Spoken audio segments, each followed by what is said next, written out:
아재인 듯 아재 아닌. 아재돌롬입니다. 네. 네, 오늘 제가 준비한 이야기는 네. KBS 수신료 인상 이야기예요. 네, 네.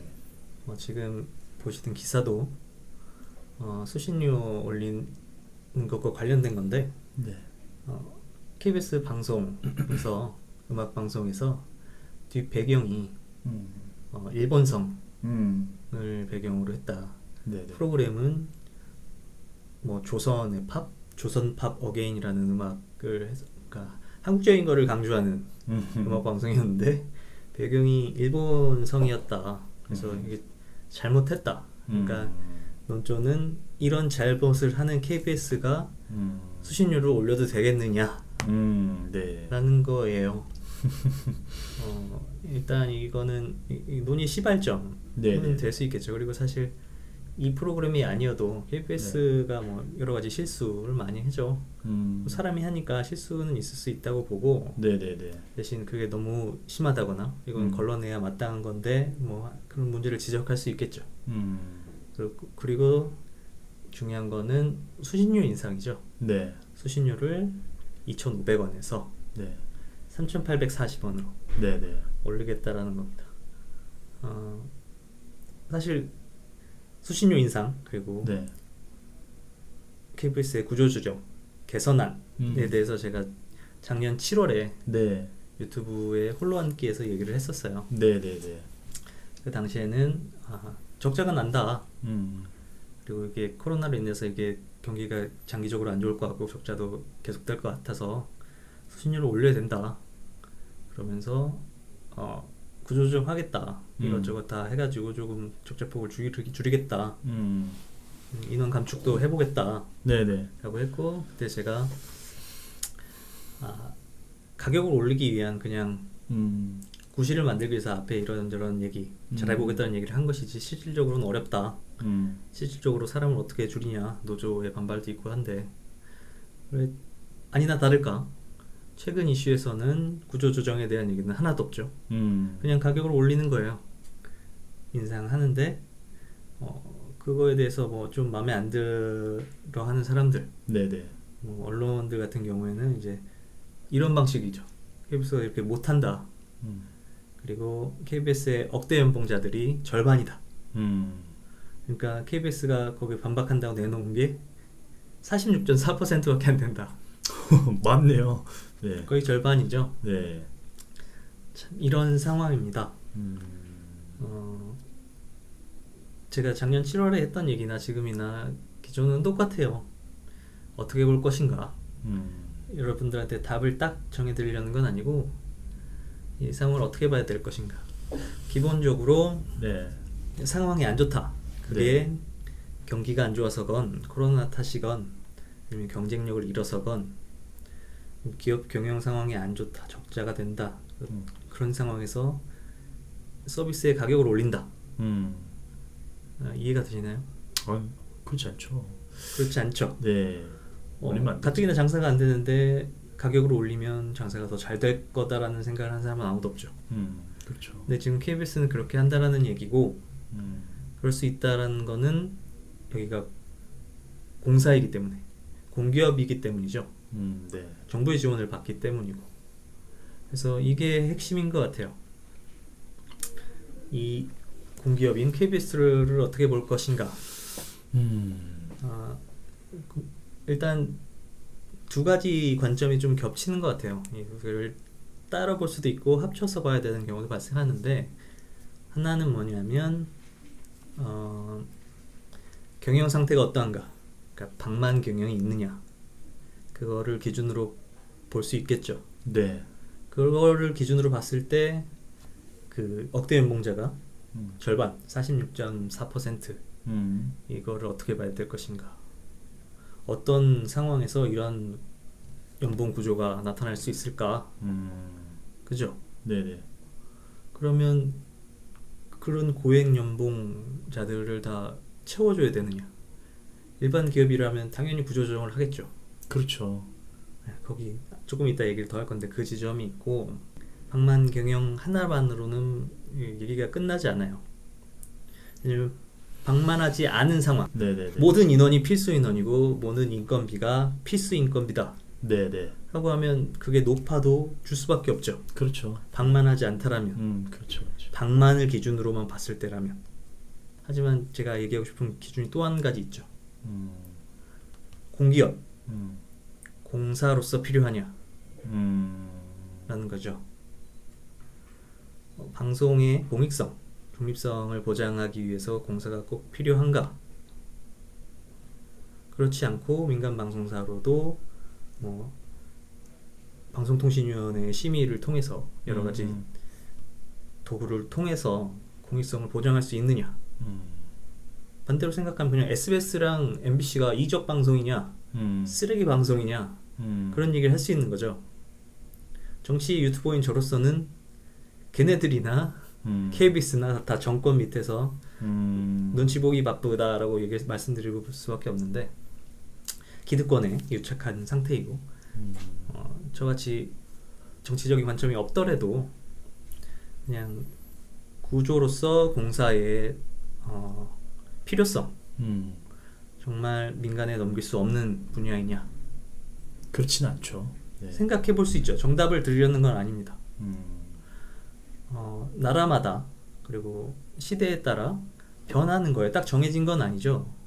어느 나라는 뭐 민간의 역량이 부족해서 민간의 금융적 역량이 자본이 부족하다든가 아니면 기술 역량이 부족해서 나라에서 나서서 해줘야 되는 것들이 있을 수 있겠죠. 그런 것들이 공공 부분이고 민간도 있지만 공공 부분에서 정부에서 좀 간섭을 하면서 공익성을 보장해야 된다라는 게 공기업과 민간기업이 함께하는 부분이겠죠. 그렇죠. 하지만 이게 시간이 지나면서 이 비율은 변하는 거죠. 나라에 따라서도 어느 나라는 예를 들어서 철도 네. 같은 게 나라에서 할 수도 있죠. 네. 하지만 어느 나라에서는 민간 철도 회사들이 전부 다 있고 국영기업은 아예 없을 수도 있죠. 지금 방송 같은 경우에는 민간 부분하고 공공 부분이 같이 하고 있는 거죠. 공사가 있고 우리가 생각하는 공사들이 다 그런 거죠. 근데 우리나라도 변한 게 있었죠. 전화국 전화국?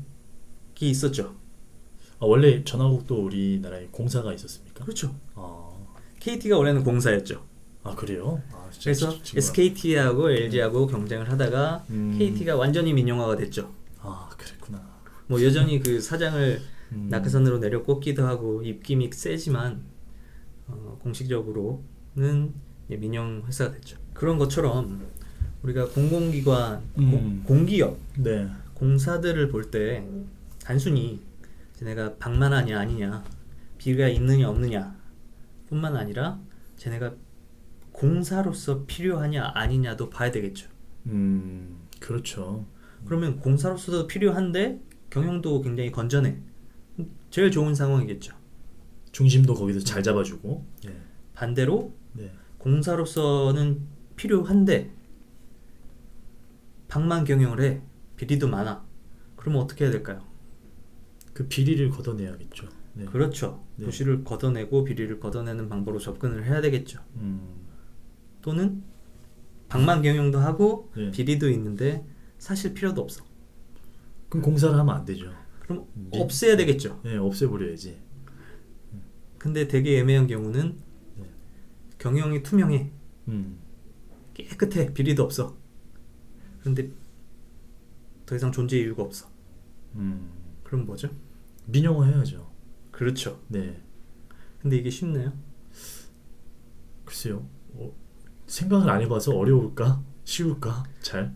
근데 한국의 경우에는 이런 경우가 아니라 필요도 없는데 방만한 경우가 훨씬 많지 않을까요? 없애야 하는 경우들이 많나. 근데 없앨 수 있나요? 지금 일자리가 계속 줄어들어서 필요하지 않은 일자리도 뭐 90만 개를 만든다는 막 이런 얘기를 하고 있는데 지금껏 시간이 지나오면서 일자리를 보전하기 위해서 총 일자리 수를 채워야 되니까 구조조정을 해야 될 혹은 없애야 될 공공 부분, 공기업에서 일자리를 오히려 늘리고 구조조정이 필요한데 그냥 넘어가고 인원수를 유지하고 했던 게 우리의 모습 아니었나요? 제가 잘못 알고 있는 걸까요? 아유. 그렇게 본다라면 지금 KBS 이슈에 대해서 지금 기사의 방향은 자극적으로 반일 감정을 자극하는 거죠. 그러니까요. 조금 답답합니다. 실수겠죠. 실수죠. 실수를 지적할 수는 있죠. 그리고 다른 실수들도 많겠는데 이거를 하면서 뭔가 민심을 조장하려는 느낌이 들어요. 저도 이거를 수신료에 대해서 반감이 있고 이 문제에 대해서 문제가 있다라고 지적하는 입장이지만 이런 식으로 이슈를 몰아가는 게 정말 우리 미디어가 나아갈 방향인가, 미디어가 할 기능인가 라는 거죠. 좀 더 상식적인 생각으로 수신료 인상에 대해서 비판할 수 있다라고 봅니다. 하지만 이 기사는, 그리고 이 기사 이후에 일어났던 KBS의 방송에서의 실수들을 잡아내는 기사들을 보면 이렇게 접근할 일인가. 제가 말씀드린 것처럼 경영상의 문제들, 아까 연봉이라든가 혹은 분명히 촬영비라든가 거기에 대해서 문제들이 계속 지적됐을 거예요. 거기서 정말 들여다보는 일을 물론 권력기관이 해야 되겠죠. 근데 그걸 기대할 수가 없죠. 아까 공공기 부분에 대해서 일자리를 구조조정을 하는 게 아니라 오히려 더 늘려서 숫자 늘리기의 도구로 사용되었기 때문에 아까 얘기했던 제가 제 상식으로는 경영 상태에 따라서도 그리고 필요 유무에 따라서도 공기업을 볼 수 있어야 된다라고 말을 했지만 제가 경험한 우리 정부의 행태로는 얘네들을 가지고 일자리 숫자 장난을 치기 좋다라는, 그러니까 당연히 있을 필요도 없고 방만하기도 하더라도 얘네가 있어야 여기 있는 사람들의 일자리만큼 숫자로 잡히니까 KBS뿐만이겠습니까? 그렇죠. 맞아요. 다른 것도 마찬가지죠. 제가 작년에 KBS 수신료 혁신안에서 얘기하기 전 동영상이 인천공항 문제였어요. 그 당시에 뭐 대통령이 왔다 가고 나서 뭐 비정규직 정규직으로 한다. 공항 검색 요원들 그거 얘기할 때도 문제 핵심은 비정규직 정규직이 아니라 공기업 일자리를 어떻게 볼 것인가라고 말씀드렸어요. 하지만 그 당시에는 아무도 귀담아 듣지 않았죠. 물론 제 유튜브의 인지도가 떨어지기도 했지만 계속 말씀드린 것처럼 그 논의의 방향이 겉핥기식 혹은 자극적이고 이상한 데로 가는 거죠. 그러면 결론적으로는 아무도 책임질 필요가 없어요. 왜냐면 남의 다리 긁는 얘기를 하니까. 그렇군요. 제가 이 KBS 이슈가 다시 된 상황을 봐도 그 작년 7월에 얘기했던 구조조정에 대한 얘기가 싹 빠진 것, 그리고 공기업의 필요성, 단순히 KBS를 봐도 지금 방송 국영방송이 필요하냐 아니냐를 뭐 제가 답을 드리는 게 아니라 논의하지 않죠. 그리고 실수들, 잘못들에 대해서 얘기할 뿐 방만 경영에 대해서 논의하지 않죠. 왜냐하면 정권들은 뭐 이걸 개선할 의지가 없어요. 왜냐면 지금 치적 혹은 그 잘못 가리기용으로 쓰여지고 있으니까. KBS는 당연히 미디어니까 훨씬 강력하고, 아까 말씀드린 것처럼 다른 공기업들도 그 방만 유무, 그 필요성 유무와 상관없이 일자리 버티기 수단으로 악용되고 있는 거죠. 우리의 세금을 그렇게 쓰여지고 있는 겁니다.